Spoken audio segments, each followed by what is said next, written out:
আজ যে কথাগুলো বলবো মন দিয়ে শুনে তারপর আমল করার চেষ্টা করবে। সামনে বরিষ্ঠ বাবজান, চাচাজান, পর্দানসী মাহবুব, স্টেজে উপস্থিত উলামায়ে কেরাম, আজকের এই সভার শ্রদ্ধেয় সম্মানীয় সভাপতি সাহেব, সকলকে আমি আমার অন্তরের অন্তরস্থল থেকে সালাম জানাই। আসসালামু আলাইকুম ওয়া রাহমাতুল্লাহি ওয়া বারাকাতুহু। কোরআন থেকে আমি যে আয়াত তেলাওয়াত করেছি, আল্লাহ তাআলা বলছেন ওয়ালা ইন শাকারতুম লাযীদান্নাকুম ওয়ালা ইন কাফারতুম ইন্না আযাবি লাশাদীদ। খুব ভালো করে বুঝুন,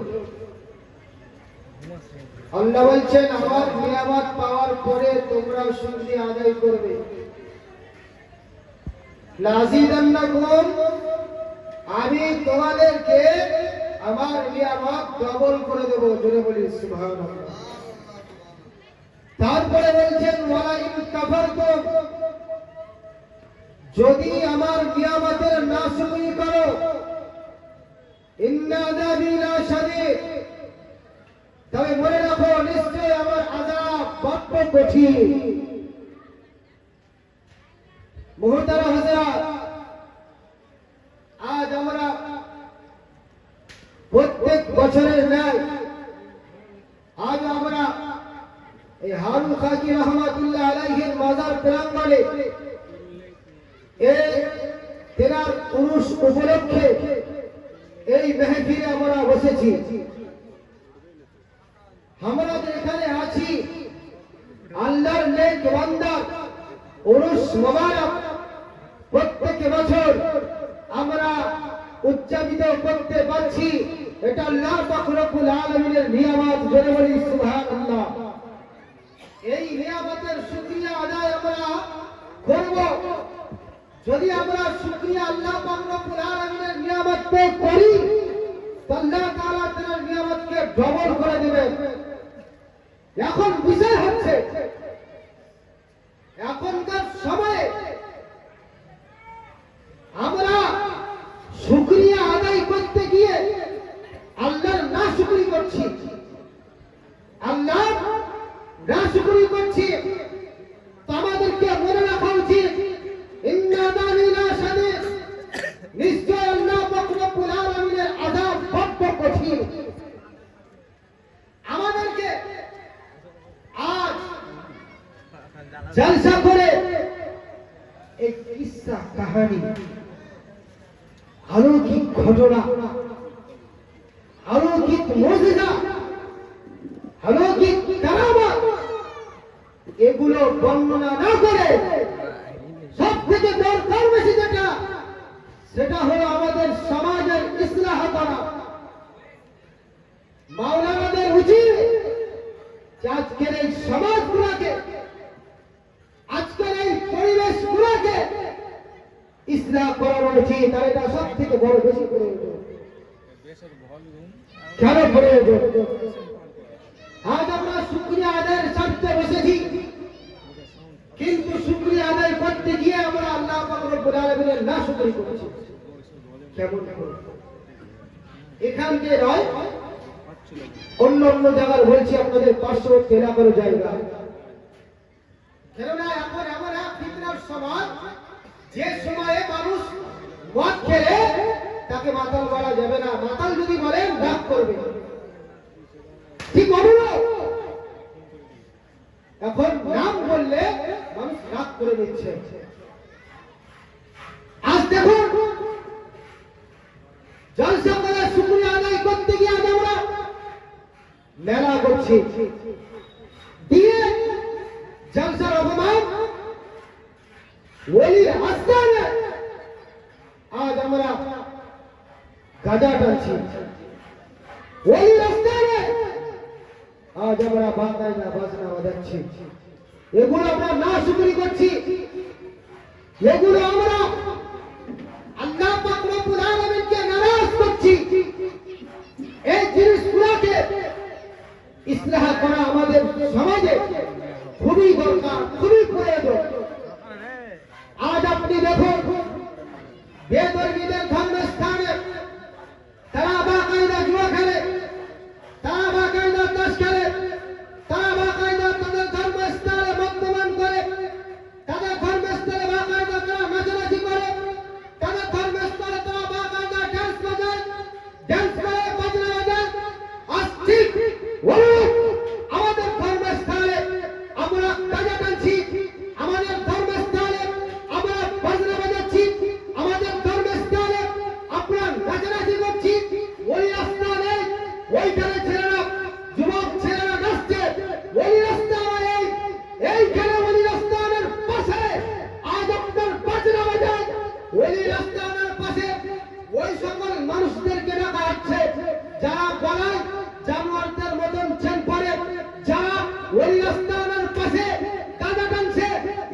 বঞ্চিত হচ্ছি।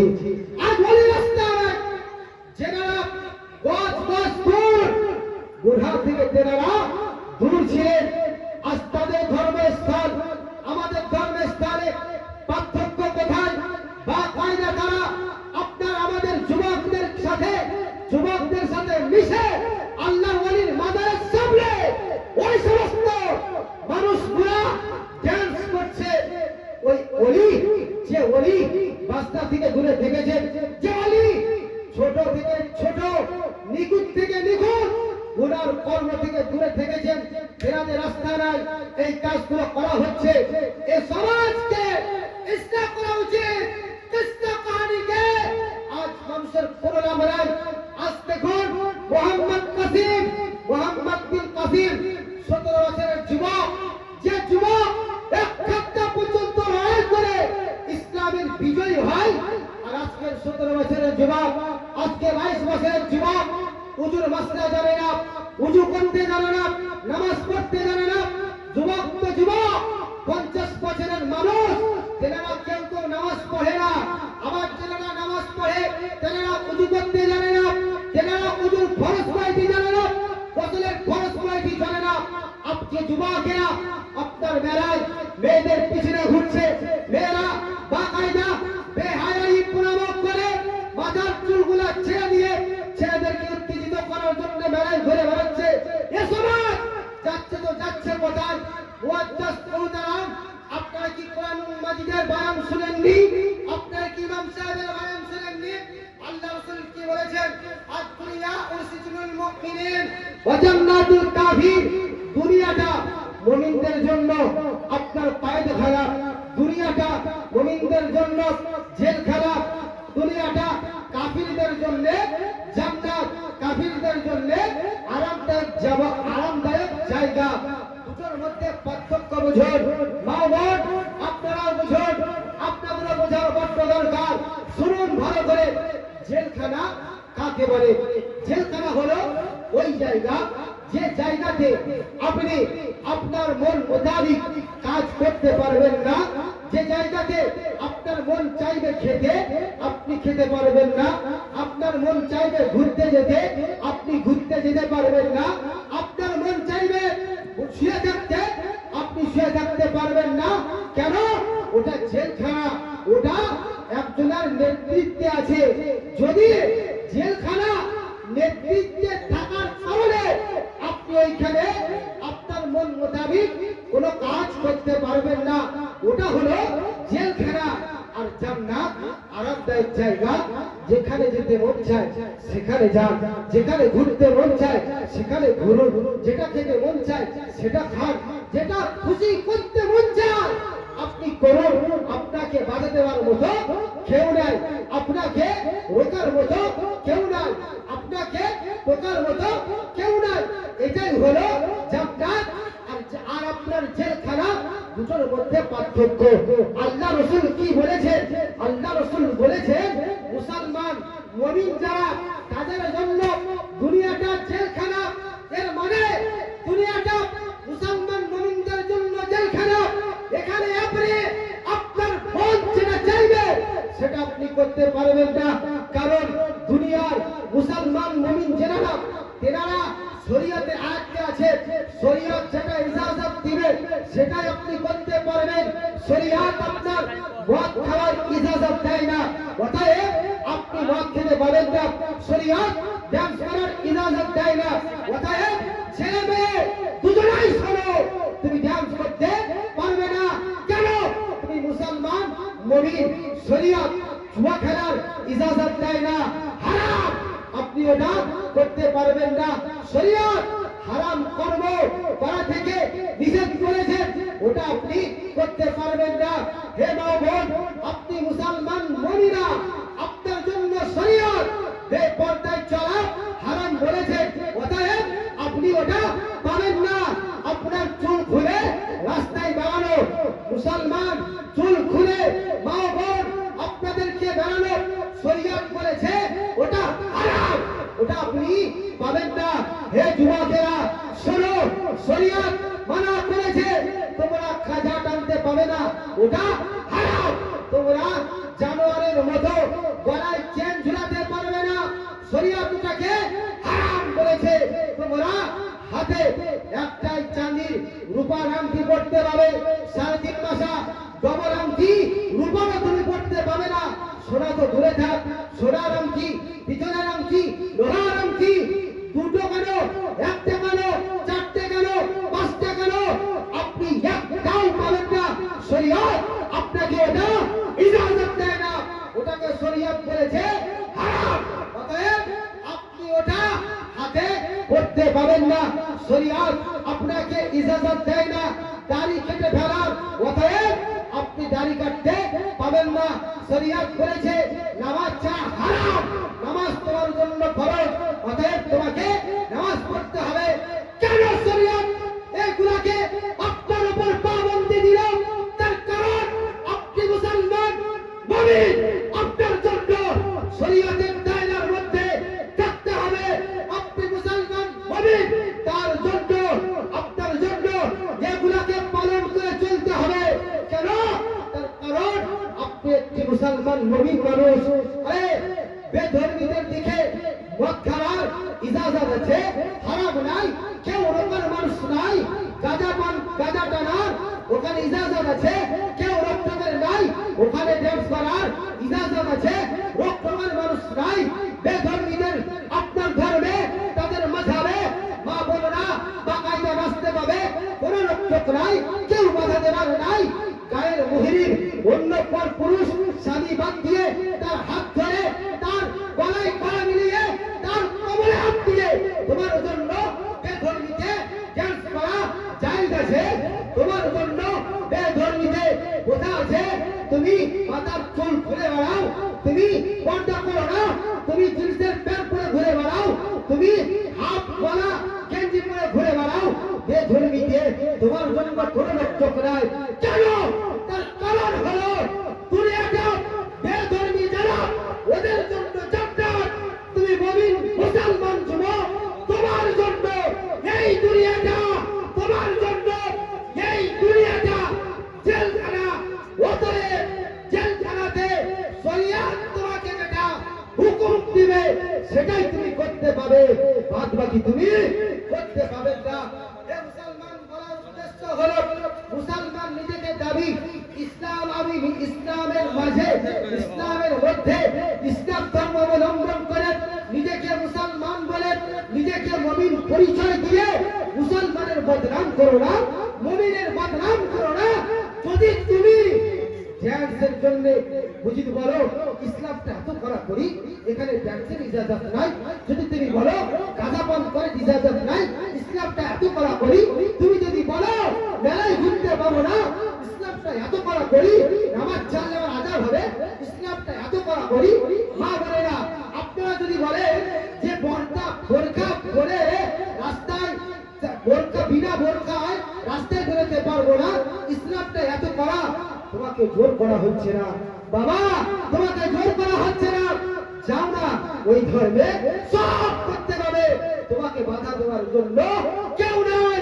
মনে রাখো, ইন্না আযাবিনা শাদীদ, আল্লাহ পাক রব্বুল আলামিনের আযাব তোমার জন্য বড় কঠিন। আল্লাহ পাক রব্বুল আলামিনের আযাব বড় কঠিন, বড় কঠিন।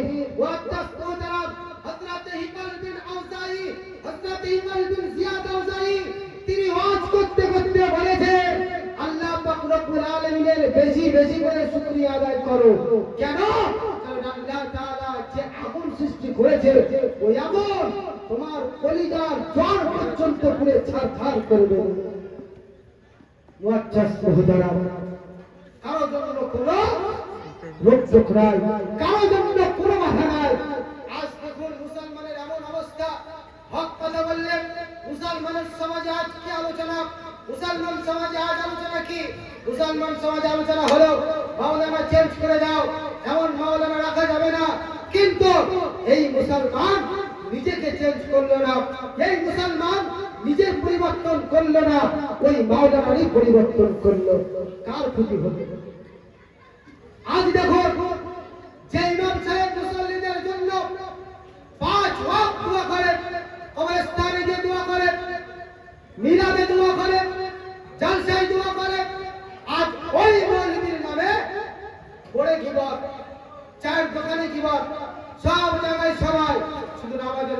সমান নয়। তো আজ মুসলমানের ইসলাহ, আজ মুসলমানকে ইসলাহ করা সব থেকে বড় বিষয়। কেননা আজ যে হারে মুসলমান গুনাহ করতে আছে, যে হারে মুসলমান আজ পাপ করতে আছে, যে হারে মুসলমান আজ মুসলমানের বদনাম করতে আছে, আজ মুসলমান লাঞ্ছিত, আজ মুসলমান বঞ্চিত। কেন? একটাই কারণ, এর কারণ হলো আমাদের আমলের জন্য। আল্লাহ তাআলা আমাদের নেক আমল করার তৌফিক দেন। সকলে বলি আল্লাহুম্মা আমিন। আজ বাকায়দা দেখো, আজ যদি বলা হয় জলসাতে মানুষ বসে না, খাওয়া দাওয়ার ব্যবস্থা বন্ধ করে দিন, তখন কি উত্তর আসবে? হুজুর লোকই হবে। তাহলে কি লোক আজ জলসা মিলাতে আসে শুধুমাত্র খাওয়ার জন্য? এটাই কি মুসলমানের নীতি হওয়া উচিত? এমন যদি উত্তর হয়, বলবে হুজুর তারা পয়সা দিয়েছে, তেনাদের জন্য খাওয়ার ব্যবস্থা অবশ্যই করতে হবে। তা আমি বলি, তেনারা হারাম কাজ থেকে ডবল পয়সা দিয়েছে, হারাম কাজে এর থেকে তো ডবল পয়সা দিয়েছে, ওখানে ফির খাওয়া দাওয়ার ব্যবস্থা না হলে ওখানে কোনো প্রশ্ন কেন ওঠে না?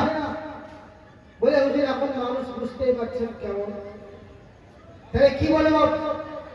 বাকায়দায় মুসলমান আস্তে আস্তে এমন দিকে পৌঁছাচ্ছে, যে দিকটা আমি যদি ভাবি, যদি আপনি আপনার বিবেকে হাত দিয়ে ভাবে, তাহলে আপনি খুব লজ্জিত হবে।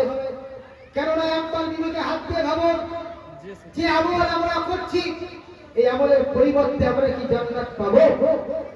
হে যুবক, আজ তোমরা বড্ড ফ্যাশনে মেতে গেছো, আজ বড্ড তোমরা রং তামাশায় মেতে গেছো। প্রত্যেক বছর ওলিদের সানে আপনার বক্তব্য হয়, ওলিদের সানে উরুস মোবারক করা হয়। কোন ওলি? যে ওলিদের ওলি হওয়ার জন্য 4টি শর্ত আছে। প্রথম শর্ত হলো আলিম হওয়া, জ্ঞান অর্জন রাখা। জ্ঞান, এতটা জ্ঞান থাকা দরকার, তিনি যেন কোরআন ও হাদিস শরীয়তের আদিল্লাহ আরবা থেকে আপনার মাসলা মাসাইল বাহির করতে পারে, তবেই সে ওলি হতে পারবে, তবেই সে পীর হতে পারবে। দ্বিতীয়, সে যেন ফাসিকে মুলিম না হয়। ফাসিকে মুলিম মানে প্রকাশ্য গুনাহগার সে যেন না হয়। প্রকাশ্য গুনাহগার যদি হয়, সে কিন্তু পীর নয়, সে কিন্তু ওলি নয়। প্রকাশ্য গুনাহ কেমন? প্রকাশ্য গুনাহ মানুষকে গালি দেওয়া। এখন গালি এটা ফ্যাশন হয়ে গেছে গো, এখন গালি এটা ফ্যাশন। যুবকরা যদি বয়াকার যদি না বলে, এনাদেরকে মডার্ন ভাবা হয় না। ও যুবকরা মনে করে এটা মডার্ন নয়, আমরা মডার্নই নাই। প্রত্যেক কথাতে আছে, যুবকদের মুখে প্রত্যেক কথাতে এটা আছে, আর এটাকে এরা মনে করে মডার্ন। ইসলামের জ্ঞান এনাদের মধ্যে নাই, যে কারণে এরা ওলিদেরকে বুঝবে কিভাবে? যে কারণে আজ যুবকদেরকে খাস করে টার্গেট হচ্ছে কলেজে পড়া, ইউনিভার্সিটিতে পড়া, আপনার স্কুলে পড়া, এমন যুবকদেরকে আজ আপনার ভটকানো হচ্ছে। আল্লাহর ওলি আস্তানায় আসা যাওয়া থেকে, আল্লাহর ওলিদেরকে মারা থেকে ভটকাচ্ছে। তাও আবার কারা? মোবাইল মাওলানা ভটকাচ্ছে। কারা? আপনারা যারা হচ্ছে আট মাওলানা। আপনাদের এইখানে আছে এক মাওলানা, তার নাম বলা যাবে না, কিন্তু তার বাড়ি আপনাদের কাছে, তার বাড়ি আপনাদের আশপাশে। কতবার ওকে ফোন করেছি, কতবার ওকে বলেছি মানুষকে ভটকানো বাদ দিয়ে বসায় দাও। বলছে পচা হানবি, বলছে পচা বেলেনি, বলছে এদেরা যদি দলিল দিয়ে এদেরকে আমি কবরে চাপা দিয়ে দেব। ওকে আমি বারবার বলেছি, ওকে বলেছি, আবার ওকে বলছি, ওর কানে বার্তা পৌঁছাবে। ওর শরীরে যদি একটি হালাল পানির এক ফোঁটা হালাল পানি যদি ওর বুকে থাকে, ওর শরীরে এক ফোঁটা যদি হালাল পানি থাকে, তো ওই বেটা ও যেন একবার অন্তত বসে পচা হাঁড়বি কি পচা বেরেলি, ওর কত পাপ সব কি পুরো একদিনে দেখিয়ে দেবো। শুধু বেটা মোবাইলে না, মোবাইলে না, সামনাসামনি বসো। কারণ ও যদি মোবাইল মাওলানা না হয়, ও সামনাসামনি বসো। ওর যদি কোনো কিছু বুকে তোপ থাকে, যদি হালাল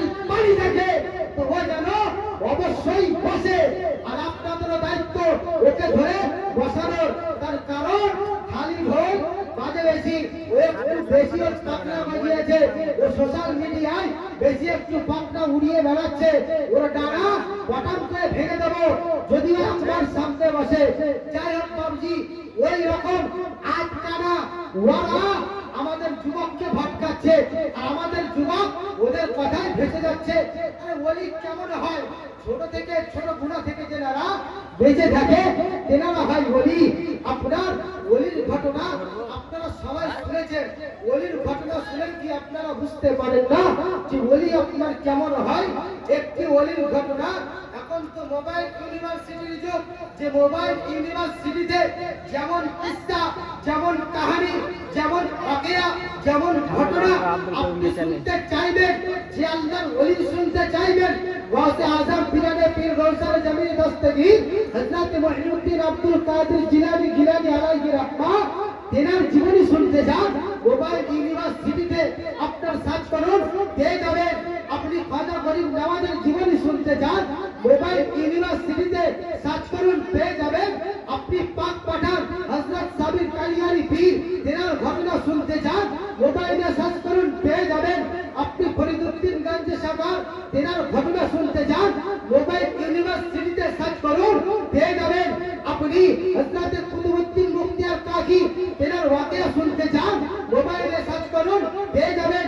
আপনি মালদার সাদুল্লাহপুর জমিনে হযরত সিরাজউদ্দিন আকিয়া পাক তেনার ঘটনা শুনতে যান, মোবাইল ইউনিভার্সিটিতে সার্চ করুন পেয়ে যাবেন। আপনি হযরত আলাউল হক পান্ডবে আলাইহি রাহমা তেনার বক্তব্য শুনতে যান, তেনার কিস্সা, তেনার ঘটনা, তেনার কাহিনী শুনতে যান, মোবাইল ইউনিভার্সিটিতে সার্চ করুন পেয়ে যাবেন। আপনি আলা হযরত আজিমুল বরকত মুজাদ্দিদ দ্বীন ও মিল্লাত আলাইহি রাহমা তেনার ঘটনা শুনতে যান, তেনার ওয়াকিয়া শুনতে যান, মোবাইলে সার্চ করুন। আপনি মোবাইল ইউনিভার্সিটিতে একবার সার্চ করুন, আপনি পেয়ে যাবেন তাদের ঘটনা। এরপরেও ওলি কেমন হয়? এরপরেও ওলি আপনার কেমন হয়? এরপরেও আল্লাহর নেক বান্দা কেমন হয়? আপনারা বুঝেননি? এই আটকানা মাওলানা যা বসতে চায় না, সোশ্যাল মিডিয়ায় উড়ে বেড়ায়, সোশ্যাল মিডিয়ায় দলিল দিয়ে বেড়ায়। এইরকম আটকানা মাওলানার কথা শুনে হে যুবক, তোমরা ওদের কাছে যাও। শোনো, নেতা যেমন হবে, নেতার চামচারা ঠিক তেমনই হবে। নেতা যদি পয়সা করে হয়, চামচাগুলো পয়সা করে হবে। নেতার মাননেওয়ালারাও পয়সা করে হবে। নেতা যদি শরীয়ত পাবন্দ হয়, তার মাননেওয়ালারা তারাও শরীয়ত পাবন্দ হবে। নেতা যদি বেনামাজি হয়, তার মাননেওয়ালাও বেনামাজি হবে। নেতা যদি পরক্রিয়া করনে वाला হয়, তার মাননেওয়ালারাও পরক্রিয়া করনে वालाই হবে। নেতা যদি গাড়ি চাচা হয়, তো তার মাননেওয়ালারাও তেমনই হবে। পীর সাহেব নেতা যদি আপনার হক কথা না বলতে বলা হয়, তো তার চামচারাও ঠিক একই হক কথা মানতে বলার মধ্যে তারাও হবে না। এই জন্য বলি, নেতাকে ঠিক মতো নির্বাচন করুন। কোন নেতাকে আপনি বেছে নেবেন, ঠিক সেই নেতার মতোই আপনার সমাজ বলুন, আপনার গ্রাম বলুন, আপনার পাড়া বলুন, আপনার কসবা বলুন, আপনার শহর বলুন, আপনার দেশ বলুন, ঠিক নেতার মতোই কিন্তু চলবে। নেতা যদি আনপড় হয়, মাসলাগত যদি তার জ্ঞান না থাকে, তো তুমিও ঠিক মাসলাগত জ্ঞান হাসিল করতে পারবে না। এই জন্য বলি, নেতা সঠিক নির্বাচন করুন, নেতা সঠিক নির্বাচন করুন, তবে আপনি মজা পাবেন। শরিয়ত জাননে ওয়ালাকে বেছে নিন, শরিয়ত মানতে ওয়ালাকে বেছে নিন। অযথা দুনিয়ার মুখে নিজের এই ৬২, ৮০, ৯০, ১০০ বছর জীবনকে বেকার এখানে ওখানে, বাজারে ঘাটে, চায়ের দোকানে, রাস্তার মোড়ে, আপনার গলিতে গলিতে নিজের জীবনকে মসজিদে না গিয়ে, মাদ্রাসায় না গিয়ে, মাওলানার কাছে শিক্ষা অর্জন না করে বেফালতু জীবনকে ফিরিয়ে দিয়ে ওই সাদিক আধার কবরে যে না কেন? আল্লাহ পাক রব্বুল আলামিনের আযাব, ইন্না যাবিলা শাদীদ, তেনার আযাব বড় কঠিন। মুআজ্জাজ মুহতারাম, আপনারা মোবাইল ইউনিভার্সিটিতে অনেক ঘটনা শুনেছেন। হযরত আবু সালেহ মুসা জঙ্গি গৌসে আজম পিরানে পীর তিনার আব্বাজানের ওয়াকিয়া আপনারা সবাই শুনেছেন। আমি শুধু বরকত ফায়েজ হাসিল করার জন্য তিনাদের রূহানি ফায়েজ পাওয়ার জন্য আমি শুধু আপনাদেরকে 5টা মিনিট তেরার ওয়াকিয়া শোনাবো, শুনি আমার বক্তব্য ইতি করব। তার আগে আমরা সবাই রাসূলুল্লাহর গুম্বাদকে মদিনা মুনাওয়ারাকে আমাদের লক্ষ্য করে, আমাদের অন্তরের চোখ দিয়ে তেনার দিকে লক্ষ্য করে একবার ঝুমে ঝুমে তেনার প্রতি আমরা দুরূদে পাক করি। আল্লাহুম্মা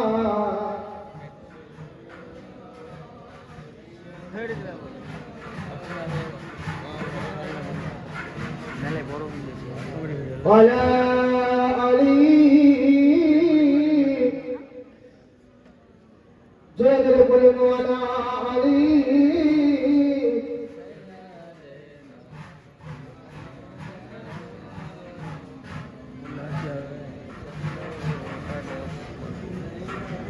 सुनूगा মাওলানা মুহাম্মদ সাল্লাল্লাহু আলাইহি ওয়াসাল্লাম। এ মুসলমানেরা, আপনারা সবাই প্রায় শুনেছেন নদীর তীর দিয়ে ভেসে যাওয়ার একটি আপেল, একটি পাকা ফল ক্ষুধার্ত অবস্থায় হযরত আবু সালেহ মুসা জঙ্গি রাহমাতুল্লাহ আলাইহি তিনি আপনার ভক্ষণ করে নিয়েছিলেন। এখন শোনেননি? আপনারা রাগ করেছেন? হ্যাঁ গো, আপনারা রাগ করেছেন? একটু চুপ করে যে বসে আছেন, রাগ করেননি তো? একটু জোরে বলুন না সুবহানাল্লাহ। এই আওয়াজ হবে না গো, জোরে বলুন না সুবহানাল্লাহ। খিদে লাগছে না, আসে তো শেষে, খাবো তো শেষে। আরে তুমি আমার ইয়া রাসূলুল্লাহ ওলি কা দাওয়াত। মুসলমানেরা, হযরত আবু সালেহ মুসা জঙ্গি তিনি আপনার নদীর তীরে ভেসে যাওয়া ওই পাকা ফল ক্ষুধার্ত অবস্থায় থাকার জন্য তিনি ভক্ষণ করে নিয়েছিলেন। হঠাৎ করে তিনার মনে ভেসে উঠল, হে আবু সালেহ মুসা জঙ্গি, তুমি না বলে যেই গাছের মালিকের, যে গাছের মালিকের ফল ওই মালিককে না বলে ওই মালিককে বিনা অর্ডারে তুমি এই ফলটি ভক্ষণ করে নিয়েছো। হাসরের ময়দানে কিয়ামতের দিন আল্লাহ তাআলা রব্বুল আলামিন যখন তোমাকে জিজ্ঞাসা করবে, হে আবু সালেহ মুসা জঙ্গি, তখন তুমি কি উত্তর দেবে? তখন তুমি কি উত্তর দেবে? তখন তোমার কাছে আনসার কি থাকবে? হযরত আবু সালেহ মুসা জঙ্গি রাহমাতুল্লাহ আলাইহি তিনি আপনার এই কথা চিন্তা করে নদীর তীর দিয়ে আপনার চলে যায়। যাওয়ার পরে কিছু দূর তিনি গিয়ে আমার একটি বাগান দেখতে পেলেন। ওই বাগানটির গাছগুলা নদীর দিকে আপনার ঝুঁকে আছে। যে গাছগুলো নদীর দিকে ঝুঁকে আছে ওই গাছের ফলগুলা পানিতে আপনার পড়ে যায়, বাঁকা বাঁকা ফলগুলা পানিতে পড়ে যায়। আর ওই পানির স্রোতে এই পানিগুলা আপনার ফল আপনার বেয়ে দিয়ে চলে যায়। হযরত আবু সালেহ মুসা জঙ্গি রাহমাতুল্লাহ আলাইহি তিনি